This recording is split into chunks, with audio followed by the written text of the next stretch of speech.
तो दोस्तों मैं श्रीपाल और मेरे साथ है राहुल। और राहुल, पहले तो आपको एग्रीकल्चर सुपरवाइजर में सिलेक्शन होने की हार्दिक शुभकामनाएं और आपके पूरे परिवार को। धन्यवाद। तो राहुल, जब आपको रिजल्ट कैसे पता चला सबसे पहले? रिजल्ट का तो कुछ ऐसा था कि मैं बाहर कुछ काम से गया था घर के हम्म। और मैं मतलब मेरे कोई रिलेटिव थे उनको छोड़ने जा रहा था बिल्कुल। और 6 से 7 फ़ोन आ गए तो मुझे लगा कि कुछ बात ऐसी है तो एक बार मुझे रुक के गाड़ी रोक के फ़ोन उठाना चाहिए और जैसे मैंने फ़ोन उठाया तो उन्होंने कहा रिजल्ट आ गया बिल्कुल। और रिजल्ट आ गया है उस बंदे ने की भी पूरी पीडीएफ ओपन हो रही नहीं थी।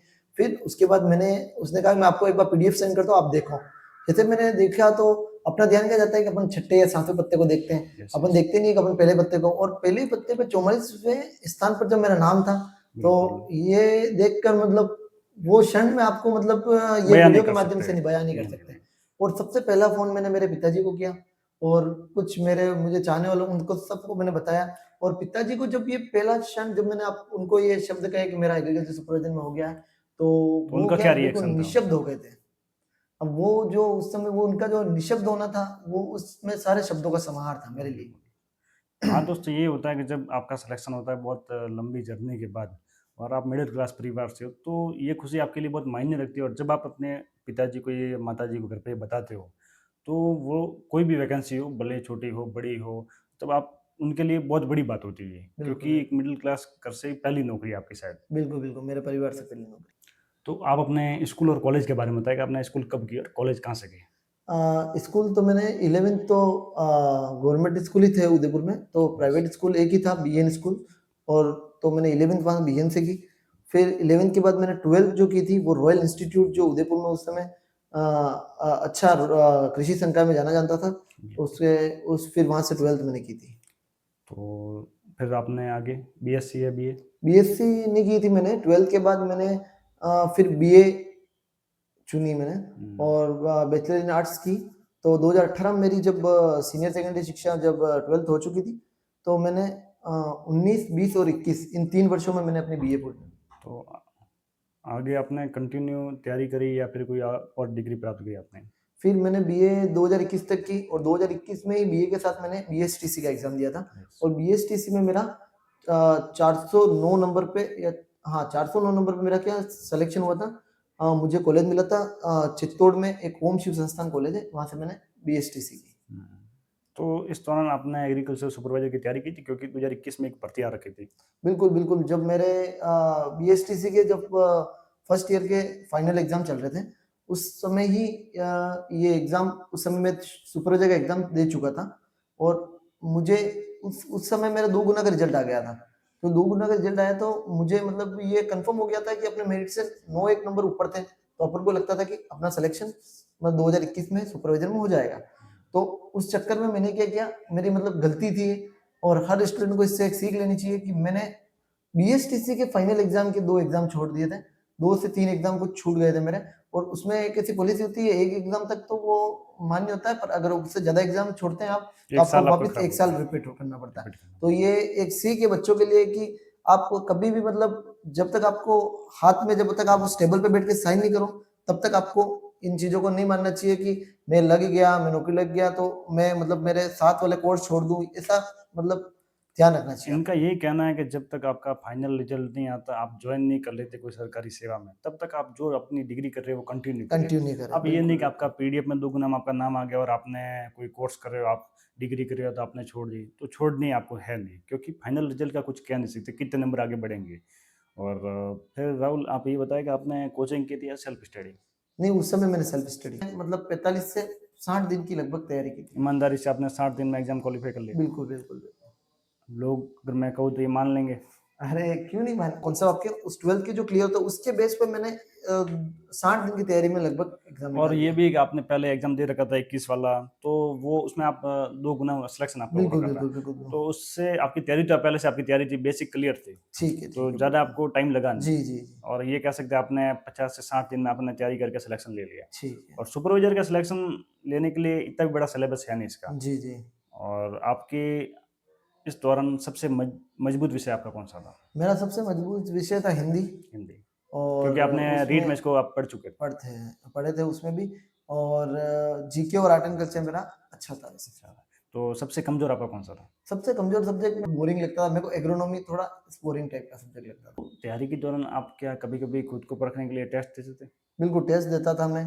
टेस्ट कभी जैसे मैं अलग-अलग सब्जेक्ट वाइज़ टेस्ट देता था, कभी मैं कंबाइंड देता था और ये टेस्ट वेस्ट के माध्यम से मेरे को एक बार यूँ थोड़ा विश्वास बढ़ जाता था कि आपने आज इतने अच्छे नंबर, कभी विश्वास घट भी जाता था, इसके पॉजिटिव है तो नेगेटिव पॉइंट भी है। और दोस्तों जब आप सब्जेक्ट वाइज़ टेस्ट देते हो, तो आपको आपके सब्जेक्ट के बारे में आपको पता चल जाता है आपका सब्जेक्ट कितना मजबूत है और किस सब्जेक्ट में आपको ज़्यादा तैयारी की ज़रूरत है। तो ये इससे फ़ायदा होता है और आज ऑनलाइन कई माध्यम हो गए वहाँ सब्जेक्ट वाइज़ टेस्ट हो, तो कभी आपको लगा कि अब छोड़ देना चाहिए, हो नहीं रहा है या फिर आपने 2 गुना में रह गए और कभी आपको लगा? हाँ, जब 2 गुना में हो गया था, घर वालों ने सबने आशा जोड़ ली थी मुझसे कि यार अब वाह लड़के की 2021 में ये कॉलेज पूरा हुआ, अब नौकरी लग गए हैं और ऐसे कितने मतलब लगभग लोग जानने लगे थे कि वाह चलो ठीक है अब नौकरी लग जाएगा फाइनली। और उस समय जैसे ही वो एक रिजल्ट का जो क्षण था उसने मतलब मुझे तोड़ा था। ये बात मैं मानता हूँ कि उस समय मैं टूटा था और उस समय मेरे को ये लगता था कि पढ़ने का क्या है, मतलब अगर एक नंबर भी नहीं है तो आपके पास, तो फिर आपके पास कुछ बचता नहीं है लास्ट में। तो आप वापस कैसे मोटिवेट हुए और आप तैयारी की और आपने तैयारी करी? फिर से आप वो किताबें देखते हो, आप अपने नोट्स देखते हो, तो आपको लगता है कि यार मैंने उस समय मेहनत की थी। मैंने एक-एक पत्ते पर एक-एक पॉइंट को छोटे-छोटे नोट शॉर्ट रूप में लिखा। ये सब देखते हो तो आपको लगता है कि यार मैंने यहाँ तक तो मैं आ गया हूँ। अब जिस एक राहुल लोगों का ये सवाल रहता है कि ज़्यादा पढ़ने से नहीं कुछ चीज़ों को ज़्यादा बार पढ़ने से सिलेक्शन होता है। बिल्कुल, बिल्कुल। तो इसके बारे में आप क्या बताते हो? आपने क्या किया? मेरा भी यही मानना है कि ज़्यादा पढ़ने से नहीं, पर ज़्यादा बार पढ़ने से सिलेक्शन होता है। और राहुल आप ये बताएँ कि स्मार्ट स्टडी कैसे कहते हैं? क्योंकि आजकल हर कोई कह रहा है कि स्मार्ट स्टडी से सिलेक्शन होता है, ज़्यादा पढ़ने से नहीं। तो इसके बारे में आप बताइए स्मार्ट स्टडी क्या होती है? आपने कोई शॉर्ट नोट बनाए? हाँ, बिल्कुल, बिल्कुल शॉर्ट नोट्स और स्मार्ट स्टडी करना बेनिफिशियल है। आज जैसे अब लोग ये समझते हैं कि स्मार्ट स्टडी मतलब बिना मेहनत। ये लोग स्मार्ट स्टडी को बिना मेहनत के साथ जोड़ते हैं। ये सही नहीं है। ये कॉन्सेप्ट सही नहीं है जो ये मैं बोल रहा हूँ कि आपको मेहनत भी करनी पड़ेगी और मेहनत करनी किस पे? स्मार्ट स्टडी के साथ मेहनत करनी। लोग सोचते हैं कि स्मार्ट स्टडी करना तो मतलब घोड़े की रफ्तार से आप दौड़ रहे हो तो आपको समय नहीं लगेगा। समय लगेगा, आपको कछुए की चाल से चलना पड़ेगा और आपको स्मार्ट स्टडी के साथ-साथ मेहनत भी माँगती है आपकी, क्योंकि स्मार्ट स्टडी ऐसे नहीं हो जाती है कि आज मोबाइल से पढ़ लिया तो स्मार्ट स्टडी हो गई। आपको शॉर्ट नोट्स बनाने पड़ते हैं, आपको पॉइंट कैसे क्लियर करने हैं, आपको कैसे उनको वापस रिकॉल करना है। आपको इतने छोटे पॉइंट लिखने हैं कि उसको आप रिकॉल भी कर पाओ और आप एग्ज़ाम में उसको परफॉर्मेंस भी दे सको। और दोस्तों जो स्मार्ट स्टडी की बात की जाए तो स्मार्ट स्टडी ये होती है कि आप समय-समय पे सब्जेक्ट वाइज़ टेस्ट देते रहे और वीकली 15 दिन में टेस्ट देते रहे सब्जेक्ट के पूरे सिलेबस के जिस हिसाब से। तो आप टेस्ट दोगे तो आपकी आपके सब्जेक्ट के बारे में आपकी पकड़ पता चलेगी, आपका कौन-सा सब्जेक्ट मजबूत है और कौन-सा कमज़ोर है और किसको मजबूत करना है। और स्मार्ट स्टडी तो ये है कि आपकी जो सब्जेक्ट मजबूत है उसको कम ध्यान देकर आपकी जो मजबूत नहीं है उसको ज़्यादा आपको ध्यान देना पड़ेगा। और यही स्मार्ट स्टडी है। बाकी तो क्या है कि आज का स्टूडेंट जो मजबूत है उस पे टाइम दे रहा है और वो कर नहीं पाता। जी, जी। और राहुल आप ये बताएँ कि कुछ लोग कहते हैं घर पे पढ़ाई नहीं होती तो वो लाइब्रेरी जाते हैं, तो क्या लाइब्रेरी में ठीक रहता है या घर पे ठीक रहता है? आपका मानना क्या है? मैं तो मानता हूँ ये स्टूडेंट की नीड होती है कि आप अगर बहुत ज़्यादा ही मोटिवेट है तो घर पे ही पढ़ लेते हैं। आप इस तैयारी में कोचिंग को कितना योगदान मानते हो? कोचिंग का योगदान तो जैसे इस भर्ती में, इससे पहले वाली भर्ती मैंने कोचिंग कभी नहीं की थी सुपरवाइजर की। पर मैं ये मानता हूँ कि आपके कॉन्सेप्ट क्लियर होने चाहिए जो आपके 12th के साथ, और अगर आप जेट-वेट की तैयारी करते हो तो आपके कॉन्सेप्ट क्लियर हो जाते हैं। तो आपने जो बुकें पढ़ी थी वो मतलब ऑथेंटिक बुकें थी? बिल्कुल ऑथेंटिक कुछ बुकें थी। ऑथेंटिक बुक के लिए तो जो आर्ट एंड कल्चर, इनमें जो अपने 9th-10th में जो ये चलती है किताबें, ये राजस्थान का इतिहास की जो कला संस्कृति की जो किताबें हैं, अच्छा। ये इनसे क्वेश्चन क्लियर किए थे मैंने। कॉन्सेप्ट इनमें क्या कि कुछ ज़्यादा डिटेल नहीं है, पर यूँ है कि आपका एक बार बेसिक क्लियर हो जाए। कि 11th-12th की जो कृषि संकाय की किताब आती है। यस, 11वीं-12वीं हाँ, बिल्कुल, बिल्कुल, बिल्कुल। तो वो वो क्या मैंने बुकें पढ़ी थी। काफ़ी रहती है? हाँ, वो बुक काफ़ी नहीं कह सकते हैं, पर आपका एक बार बेसिक क्लियर करने के लिए वो ज़रूरी है। पर सबसे बड़ा सवाल तो ये भी है कि वो बुकें बहुत बड़ी और हर कोई उससे शॉर्ट नोट्स बना नहीं पाता, तो आपकी क्या रणनीति थी उसमें? तो इस वीडियो में हमने पूर्व में बात की थी स्मार्ट स्टडी, हुँ, वो यहाँ आपको अप्लाई करनी होगी। मतलब इतनी बड़ी बुकों से आप शॉर्ट नोट आपके हिसाब से आप बिल्कुल, क कुछ छोटा-सा कंटेंट उपलब्ध करवाते हो बिल्कुल। और आप टेस्ट देते थे। प्रीवियस ईयर का आपने कहा योगदान रहा, तो आप प्रीवियस ईयर को सवाल कैसे हल करते थे? मतलब आपका क्या रहा इम्पोर्टेंस आपकी जर्नी में? जैसे ऑब्जेक्टिव टाइप की किताबें आती हैं, उनमें सब में पेपर्स तो आपको पुराने साल के मिल जाते हैं। हुँ, उसके साथ उनके कुछ नए क्वेश्चन जो आगे जोड़े होते हैं और बोर्ड में बार-बार जो रिपीट हो रहे हैं ऐसे क्वेश्चन होते हैं। तो उनको आप देख-देख के एक बार आपका तो मतलब दोस्त तैयारी को सुनिश्चित करते हैं कि आपने किसी अच्छी तैयारी की है। आज के टाइम में सबसे बड़ा डिस्ट्रैक्शन लोग फ़ोन को मानते हैं। तो आप उस फ़ोन को किस रूप में देखते हो और आपने कैसे कंट्रोल किया? बिल्कुल, फ़ोन भी डिस्ट्रैक्ट है, पर मैंने तैयारी के दौरान ये नहीं सोचा कि मैं इंस्टाग्राम डिलीट कर दूँ, ये कर दूँ, वो कर दूँ। इससे कुछ ज़्यादा फ़र्क नहीं आता जब तक आपकी आंतरिक चेतना नहीं जगती इन चीज़ों के प्रति। आपका स्व-नियंत्रण था उस फ़ोन बिल्कुल, पे। बिल्कुल, बिल्कुल। ऑनलाइन और ऑफ़लाइन में आप किसको बेस्ट मानते हो? मैं इन दोनों का मिला-जुला रूप को अच्छा मानता हूँ, क्योंकि आप यूँ नहीं कह सकते हो कि आपको पूरा ऑफ़लाइन पढ़ना चाहिए, ऑफ़लाइन से बोरियत भी आती है, ऑनलाइन पढ़ने से आपको रुचि भी पैदा हो। तो राहुल, आप इस सफलता का श्रेय किसको देना चाहोगे? मैं इस सफलता का मुख्य श्रेय अपने गुरुजन, अपने आराध्य देवता, अपने माता-पिता और मेरी जो दोनों बहनें हैं वो बहुत सपोर्टिव रही है और हमेशा मेरा उन दोनों बहनों ने सपोर्ट किया। मेरे दोनों जीजा जी हैं, उन्होंने मेरा बहुत सपोर्ट किया और हिनल ने मेरा हर समय मेरा हौसला बढ़ाया उसने, कभी हौसला टूटने नहीं आपने दिया। बताया कि आपके सफलता का श्रेय आपने अपने परिवार और जीजा जी को दिया, तो किस रूप में आप अपने जीजा जी को श्रेय देते हो? किस लिए देते हो?